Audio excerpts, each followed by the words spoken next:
நெஞ்சுக்குள்ளே இன்னாருன்னு சொன்னால் புரியுமா? அது கொஞ்சி கொஞ்சி பேசுறது கண்ணில் தெரியுமா?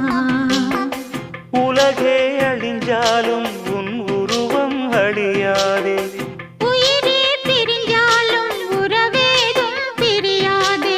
உண்ணாமல் உறங்காமல் உன்னால் தவிக்கும் பொண்ணு மணியின் நெஞ்சுக்குள்ளே இன்னாருன்னு சொன்னால் புரியுமா? அது கொஞ்சி கொஞ்சி